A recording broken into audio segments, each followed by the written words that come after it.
this edition of Sightings, scientists move one step closer to a Bigfoot encounter. It's a very tough task to find one of these things. I think we're the people who are going to find one, almost certainly. A paralyzed boy prays for death. It was definitely like I was possessed. A supernatural light guides him home. I came back and I was a different man. Then, alien abduction. Could you be next? In the beginning, I thought I was going crazy. I know something has happened to me, but I was in extreme denial. And later, these people have seen a vision of their future lives. I was a little afraid the first time when I experienced my death in this life.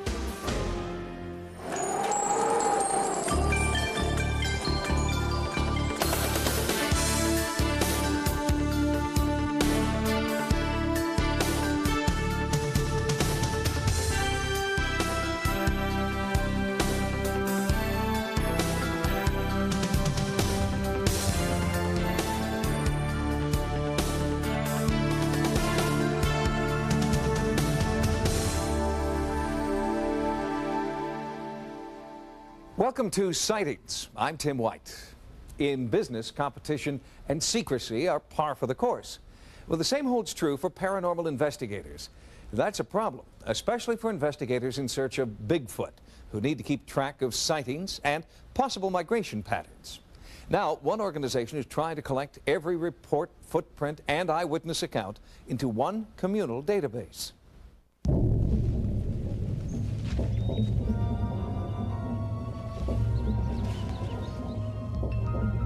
It's called the Bigfoot Research Project, headquartered here in the heart of Bigfoot country, the Cascade Mountains of the Pacific Northwest.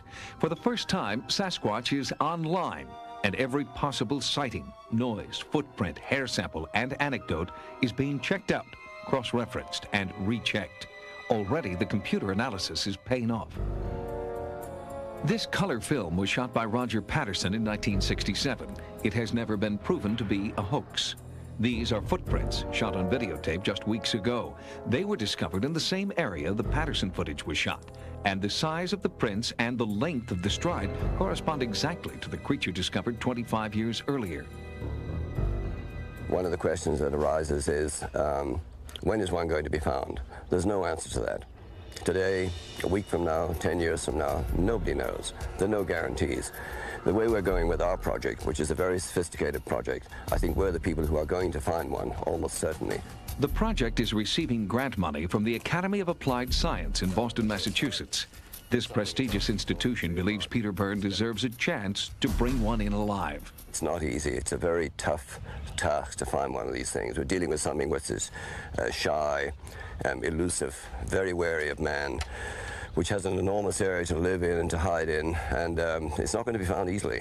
While Sightings was shooting this interview, a call came into the project. Independent eyewitnesses were reporting something moving at the base of Mount Hood.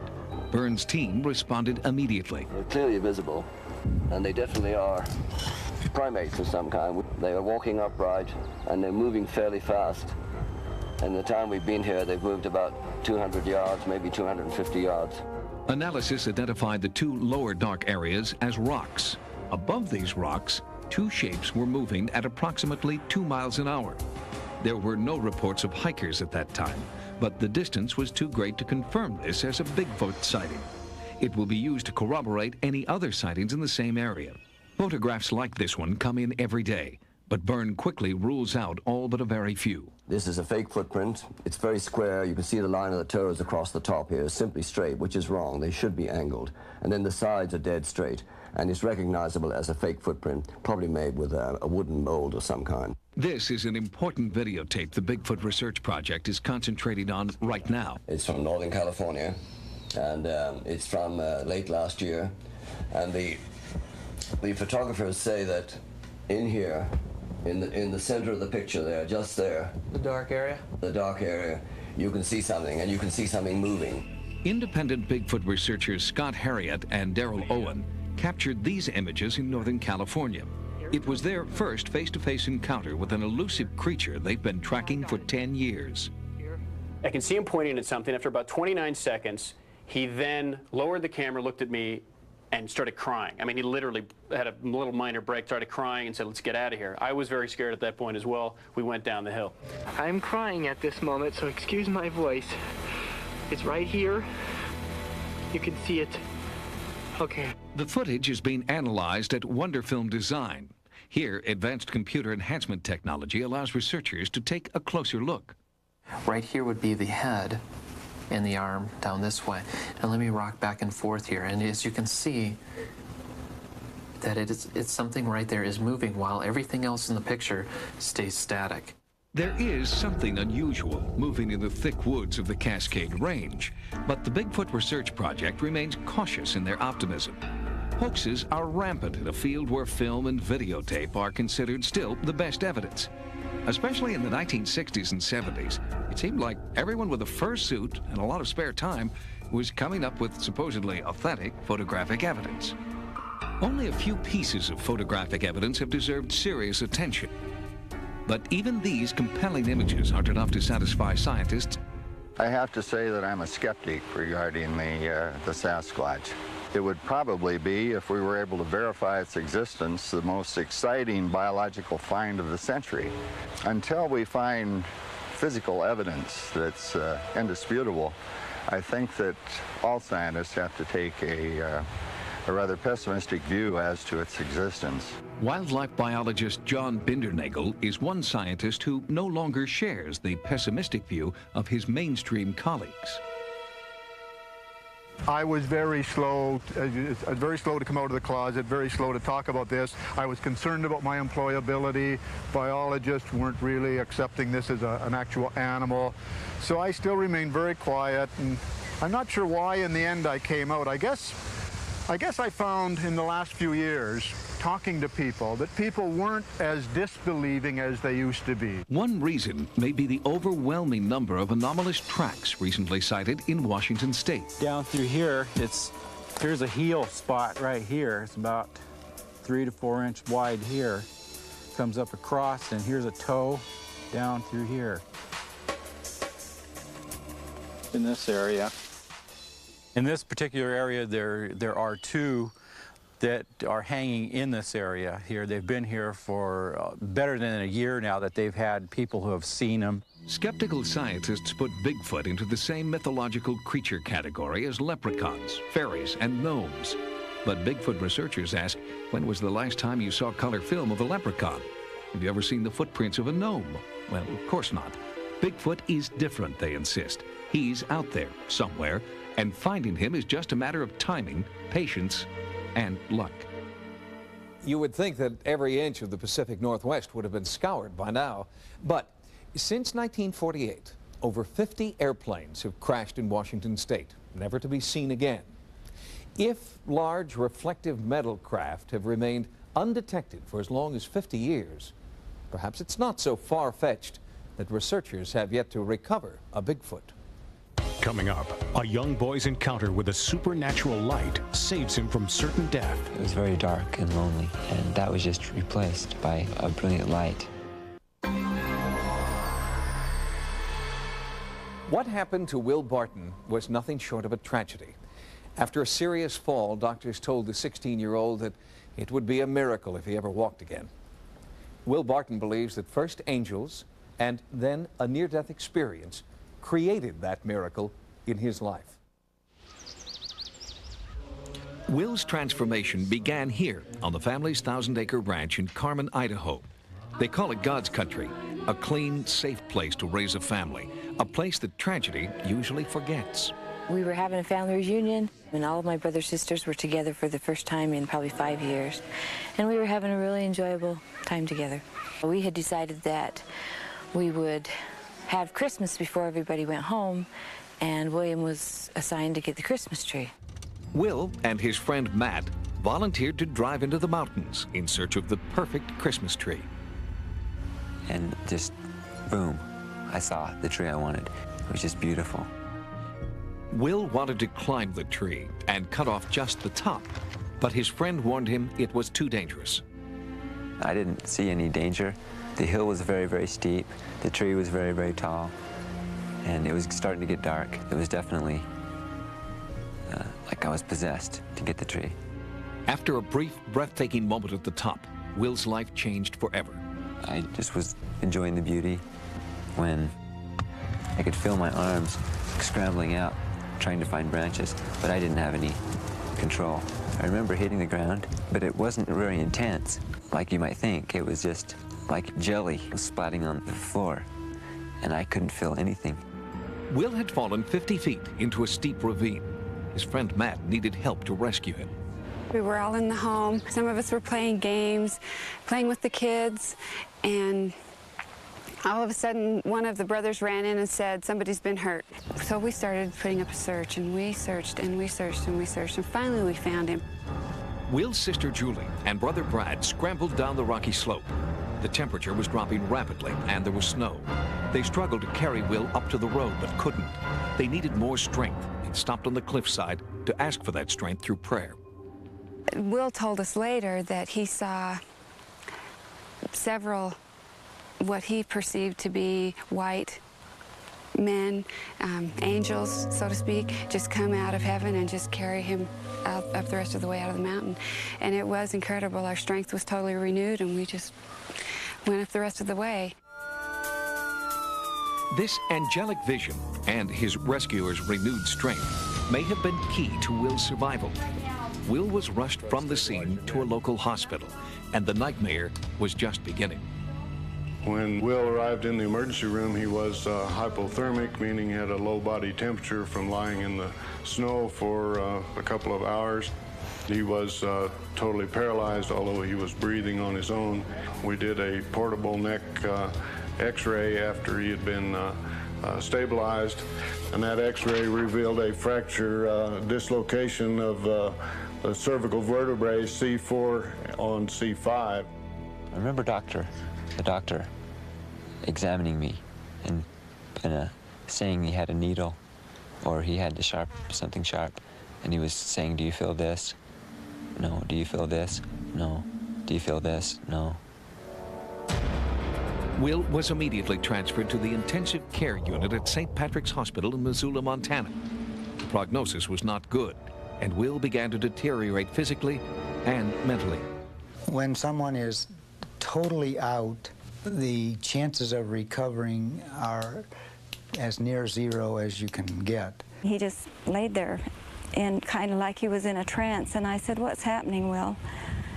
And he says, I'm just practicing being a vegetable. To me, it's the most single devastating injury that people get because they're locked inside a body. They can't do anything. It comes as a sudden thing in almost every instance, from 1 minute laughing, having a good time, to all of a sudden, oh, I've done something I shouldn't have done, and now can you put me back together? And we say, no, we can't. I'd pray at night, and my prayer was, please let me die. If I could have, I would have taken my life. But I couldn't. I couldn't move. So I did the only thing I could do. I asked my mother. He says, if you really love me, you'd get me out of my misery, and you'd take this pillow and put it over my face. And she just looked back at me with loving eyes and couldn't respond. Will had lost all hope of ever being able to walk again. He became uncooperative and refused to participate in rehabilitation exercises. Then, an unfortunate mistake changed Will's life once again. They got me on the tilt table and tilted me up way too fast. And I do remember I could see the floor for the first time in my new life. And I could feel the blood just running out of my head. And the room started to get a little bit dark and splotchy. And he just passed out, and the nurse couldn't get a blood pressure. We couldn't get a heartbeat. I want to die. And all those prayers that I'd said every night were answered. It was very dark and lonely. And that was just replaced by a brilliant light that just completely drowned the darkness. And my whole soul was just completely immersed in this light. Will says the light offered him a choice. To die and go where this light was taking me, or breathe and live. he started to turn blue. By this time, the other nurse had gotten oxygen to him. And as I laid there, consumed by this light, with the choice to make about quitting, I thought about meeting my God and looking at him and saying, I quit. And I couldn't do that. Then his diaphragm started taking over again, and he was breathing shallowly again. I came back and I was a different man. I could just feel my face shining, and I just glowed. Will says he was transformed by the experience that took him to the very brink of death. I've heard and read of these various episodes of people seeing the light and the tunnel of light and the near-death experiences, and I'm sure that there's something that occurs. I don't think we have any scientific explanation. Before the accident, William was very shy. After his experience, it was like the dam broke and his whole being came out, and we got to know William at that point. I was going to live my life. And the doctors kept saying, you'll never walk again, Will.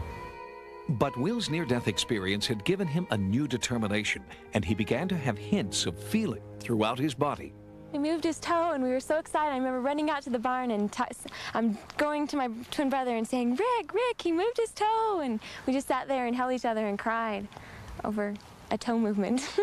It was almost like every week we'd get a new phone call saying, he sat up, he's walking now, he's standing up. What happened to Will when he saw that intense light cannot be easily explained. His family attributes the transformation to their prayers and faith. Doctors have a harder time explaining Will's recovery. Conventional medical wisdom would have said that he would be totally paralyzed for life, and I certainly would call this a miracle. If you define a miracle as something that occurs very, very rarely, I mean, it's probably somewhat analogous to winning the lottery. He's had a chance to have his life, to lose his life as he knows it, and to have it back again. And that's something that very few people get the chance to do in this life.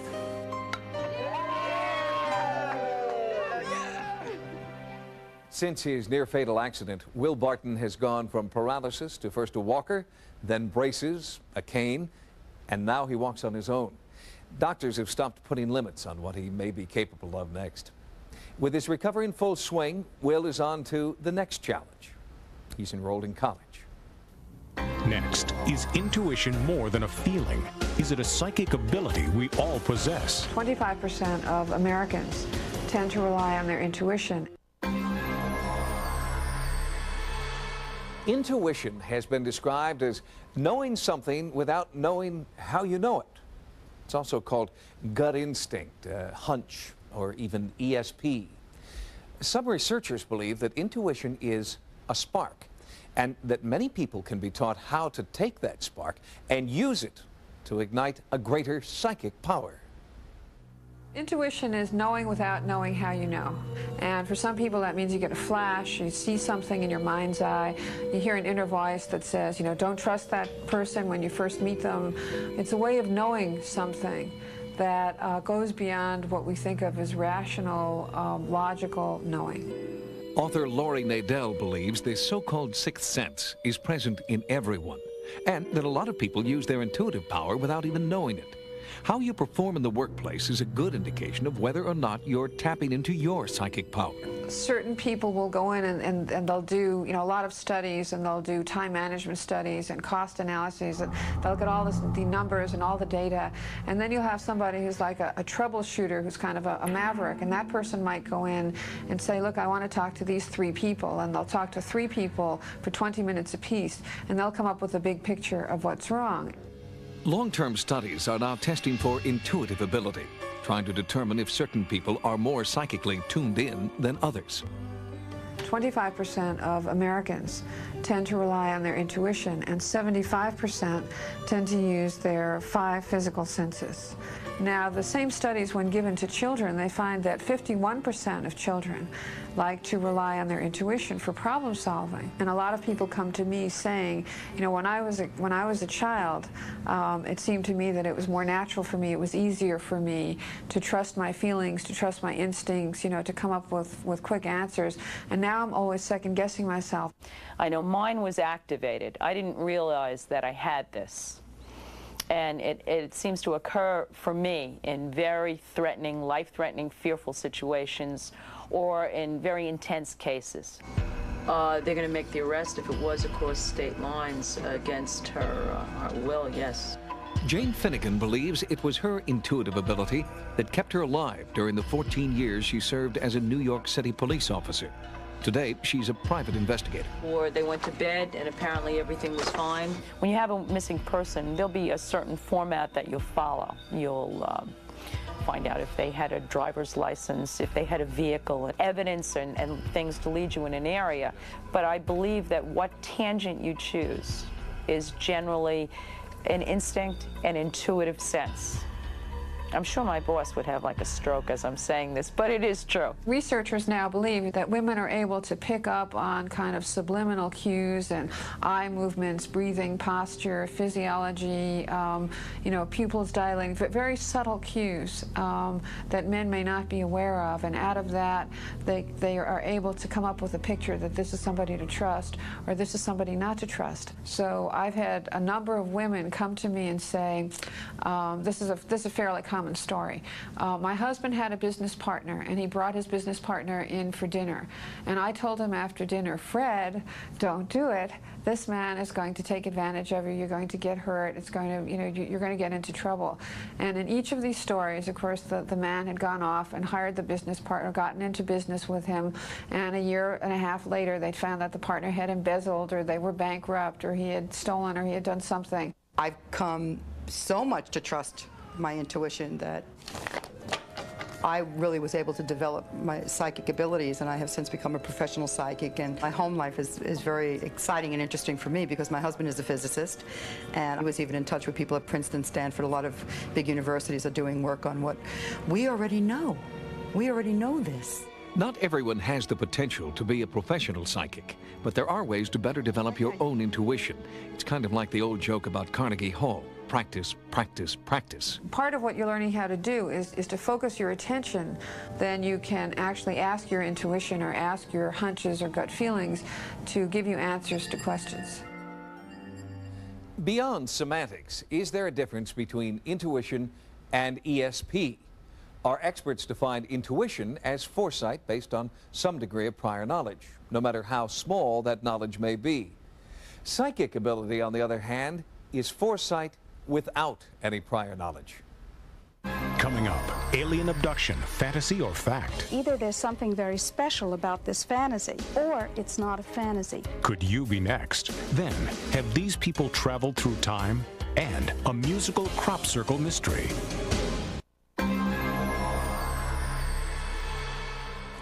When the first reported case of alien abduction, the Betty and Barney Hill case, occurred in 1961, most serious researchers felt that it was just a blip on the paranormal screen.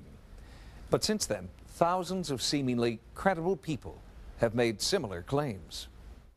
There's this big black triangle just moving real slow across the sky, and I kind of followed over, watched it, and it got to about here, kind of stopped, pivoted a little bit, made a hissing sound, and then kind of continued on toward the north real slow, and I just kept watching it. I could see some little detail in the back, like little circles and a little square area, and I remember thinking, well, that's where that's where I went in through, was the bottom of it.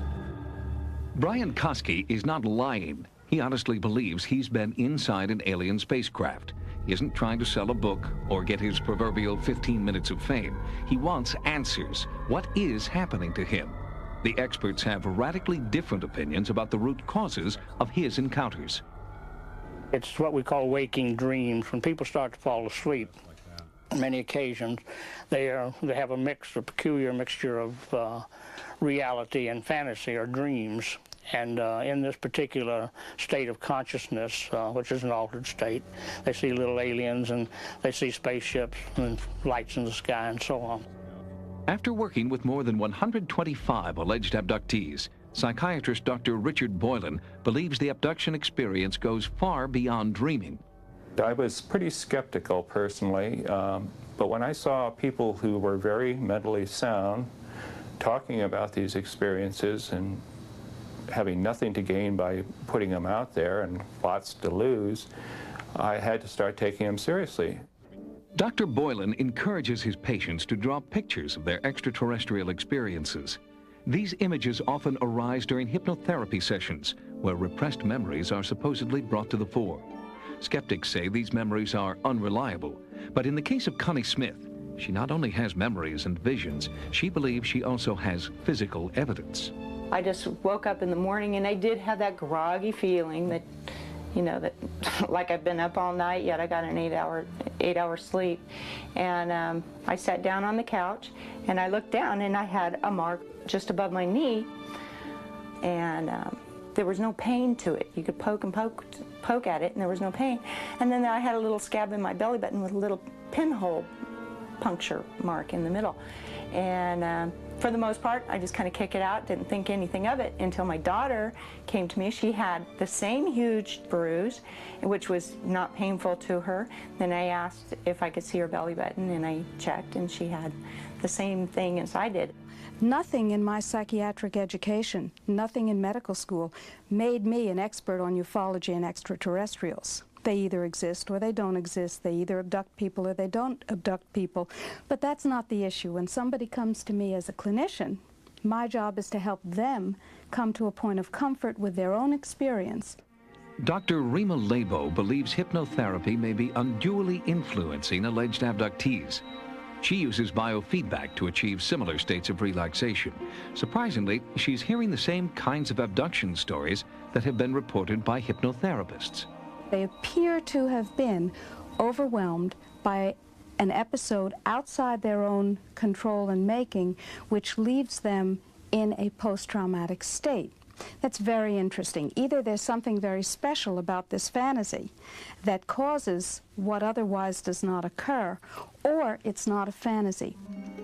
This was the craft I saw in 1973 out in the backyard. This is pretty much what it looked like. Brian Koski says his abduction was not a fantasy. He has vivid recollections of being aboard alien spacecraft. Have these little silver panels that they tend to control a ship with their mind. This was the tail they seemed to do their navigation from. I always saw those. I know something has happened to me, but I was in extreme denial. They can't tell the difference between whether it was a memory or a real event, or whether it was imagination. And this is the problem. Kurt had been troubled by periods of missing time. He remembers several episodes of coming to on his back porch, not knowing how or when he'd gotten there. Under hypnosis, Kurt filled in the missing time. I looked down the stairs to my right, and standing there was a being that is very hard to describe. It's unlike anything I have ever seen or have since seen. It was approximately 5 foot tall. I call it kind of a pillowy liquid kind of being. There's no form to it. The only thing that even remotely resembles a human was what I believed to be 2 little black, like Raggedy Ann doll eyes that it had in the area that looked like its head. Other than that, unlike anything that I've ever seen. Keith Thompson is the author of Angels and Aliens, a book that tries to delineate between myth, imagination, and reality in the abduction phenomenon. Although he remains grounded in the laws of physics, Thompson still keeps an open mind. I believe they've had experiences of a reality that is somehow both part of our reality, but also larger than our reality. It's almost as if my dog is sitting on the living room floor. I'm watching the evening news. I can follow what's going on in the evening news differently from my dog. When my dog hears the sounds, he hears the newsman and the reporter's voice, but doesn't track it the same way I do, doesn't track the content. Likewise, I think in relationship to the UFO phenomenon, we're tuned into it. But it is so dimensional, it is so complex, and so much more comprehensive than our capacity to perceive it, that we can only pick out those parts of the signal that fit for us. And we do our best to explain them to ourselves. But we end up having to try to fit it into our categories, and I think the problem with that is that it just doesn't fit. It's a larger reality. I believe I've been touched by something that's not from this reality that we're used to. You're not just seeing something in the sky and saying, that was weird. This is something that affects you all your life. I know it as real as I'm sitting here talking to you people, that what has happened to me has indeed happened.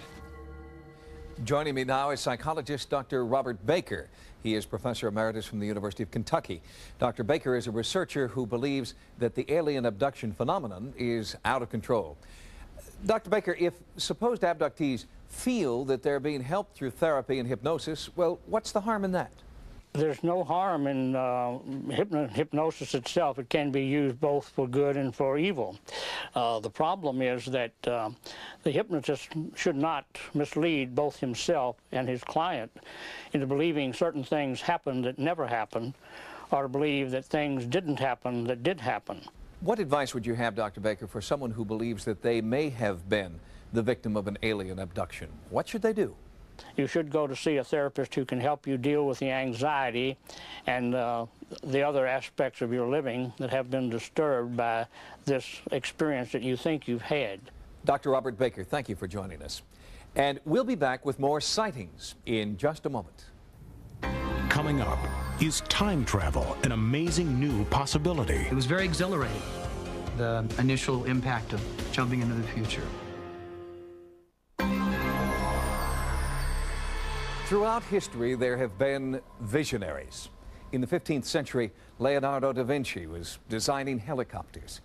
Is this ability to see into the future a special gift or something that lies dormant within all of us? Hypnotherapist Dr. Chet Snow believes that he may hold the key to unlocking a visionary power we all have. The first step, paradoxically, is to forget.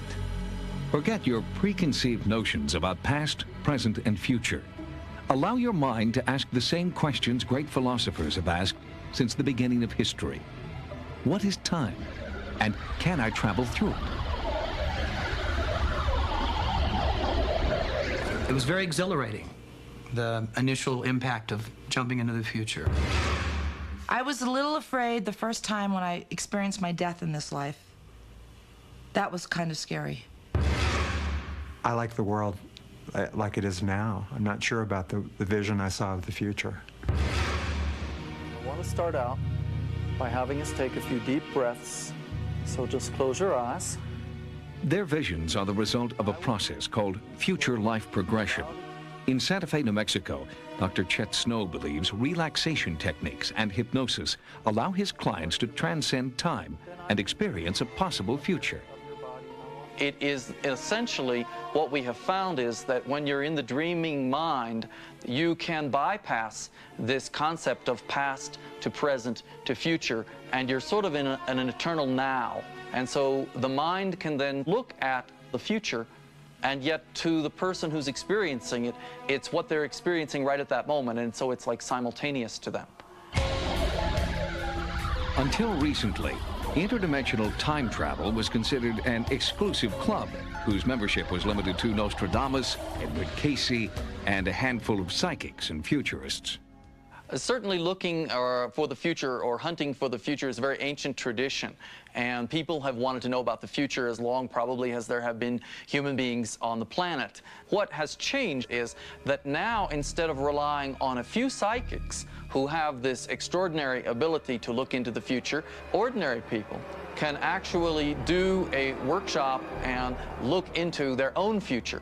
Now people can see a very personalized vision. We were supposed to die and experience our life in the future. But for some reason, it triggered me to experience my death in this life. So I wasn't really ready for that, but it happened. When I looked in the mirror, I scared myself, and I was really, really skinny. And I looked at my legs, and they looked like polio legs. And I think I was like dying of some disease where you just get emaciated. Death is an inevitable stage in any future life progression, but it doesn't necessarily end there. Both Michael Husband and Geoff Selges experienced a personal future that took them to the sea. So the year was 2150. I was working in an underwater station. There were tanks filled with fish, and there were long trays of salt water that also had sea life in them. And I was a monitor of some kind. I had machinery, I had notes, and my job was to monitor the sea life.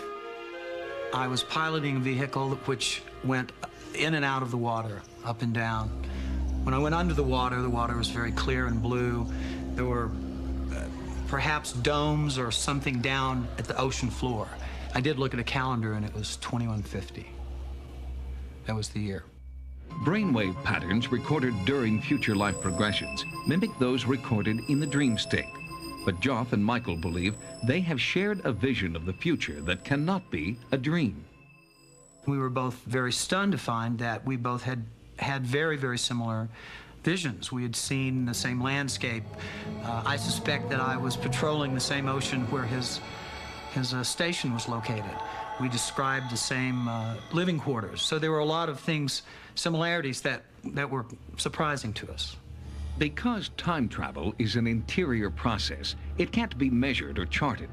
But while many in mainstream science dismiss future life progression as a mental exercise, they do believe in the possibility of time travel. In the realm of physics, time travel is possible in principle.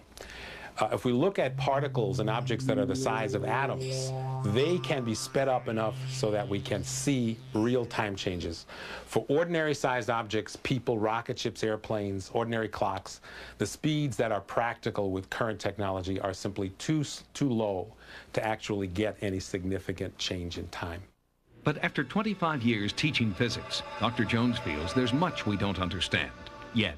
Personally, I think that time travel through hypnotic projection or some other kind of mental gymnastics is a possibility, because I do believe that our current notions about time and space, as defined and described in science, are not the whole story. I don't believe that we really understand everything there is to know about existence and time and space and matter. At least I'm open to these other possibilities, and I do think they're possible. I personally am optimistic about the future. I think that once humanity gets awakened, then we will make positive and correct choices, and the future will turn out to be much brighter than some of the people have seen in these future dreams. Dr. Snow believes these visions come when the conscious mind releases its preconceptions about past, present, and future, and steps into the time-space continuum, a concept first suggested by a visionary named Albert Einstein. Hypnosis has been used to great advantage by a number of professional therapists. But it's wise to remember that it's also been used by professional showmen at carnivals. Before investing time and money in hypnotherapy, do your own research. Investigate the claims made by the therapists. Talk to former patients. And then make an informed decision. Next is an alien intelligence using music to communicate through these crop circles. All of the white keys on the piano are present in the crop circles. Astronomer Gerald Hawkins drew worldwide attention when he proved mathematically that Stonehenge is a giant celestial calendar. Now, Dr. Hawkins has turned his attention to crop circles. He believes that some crop circles display geometric principles so advanced they could only have been created by the greatest mathematical minds on this planet. Geometry turns shapes into numbers. Here's an easy one. 2 circles, one inside another. The big circle is twice as big as the little circle. In geometry, that's called a ratio of 2 to 1. The big circle is 2 times the size of the little circle. Advanced mathematicians, like Professor Hawkins, can figure out ratios for almost every geometric pattern. Where we see just 3 circles, he sees a ratio of 16:3. Where we see 3 enigmatic crop circles, Hawkins sees mathematical genius. The circle makers have set up a theorem where we can prove by Euclidean geometry that the large circle is exactly 16/3 times the area of the middle circle, 16/3. A very strange number, but it's exactly the note of F in the 3rd octave. How can a fraction be a musical note? Different notes travel to your ear at different frequencies. C is wavier than G. The difference between C and G, like the difference between geometric shapes, can be written down as a ratio. Here are the ratios for one musical scale. Here are the ratios of 8 crop circles Hawkins has studied. Strange numbers, but they're exactly the same. The maker of the circles is, we have to admit, clever, not only in making them, but in what is encoded in them. One possibility is that they're not humans. Is someone or something with a superior intellect sending us messages through these complex circles? Are these combinations of geometric patterns really combinations of notes that play out an extraterrestrial message? At the University of California, San Diego, Professor of Music F. Richard Moore is looking for a musical message that might be encoded in the crop circles. What I did was to use a computer to synthesize the sounds so we actually hear them in the precise relationships that they are expressed in these mathematical theorems. The first set of results is just a sequence of 14 different sounds that correspond to the 14 different crop circle theorems that I've been provided with. After playing the circles one at a time, Professor Moore combined them. This is the crop circle chord, and it's all 14 of these messages combined into a single chord that lasts for several seconds.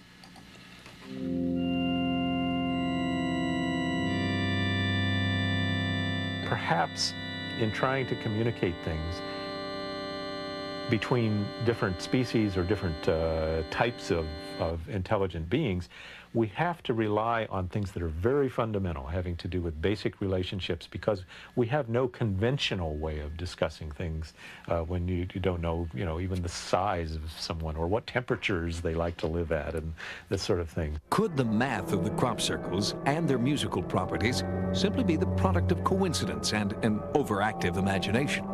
Fields don't naturally lie down in circles. Lots of crop fields have lots of tramplings in them. Horses and cows walk around in grains of wheat and barley all the time. They don't leave circles. Circles are special, and that's why we recognize them. They are too special to suspect that they're there for no reason at all. Professor Moore's passion for music and his skill with computers challenges him to search for meaning in the crop messages that lie a continent away. He believes, though, that we've got a long way to go. The stage of development that we're at corresponds to a tribe of Neanderthals discovering suddenly a grand piano sitting in the middle of a field. And our problem is to discover its function and to learn to use it. And it'll be a while, I think, before we figure it out. The idea of using music as a form of intergalactic communication is not unique to Dr. Hawkins.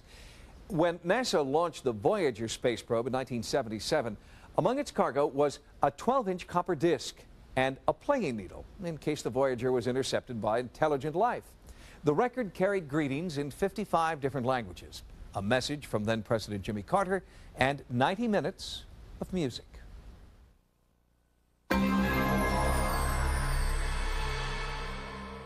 If you've had a paranormal experience, call the Sightings Hotline at 1-900-933-SIGHT. That's 1-900-933-7444. Each call 65 cents a minute. Average call lasts 3 minutes. Sightings is also online. Our email address is sightings@aol.com. On the next edition of Sightings, survivors thought it was the end of the world, an explosion bigger than 2,000 A-bombs, and now Russian scientists believe a UFO crashed in Siberia. Then, a grisly supernatural force may have caused these bizarre deaths. And you can't see it, you can't touch it, but a mysterious ghostly energy has been captured on tape in an exclusive Sightings investigation. That's next time. Until then, remember, no mystery is closed to an open mind. For Sightings, I'm Tim White.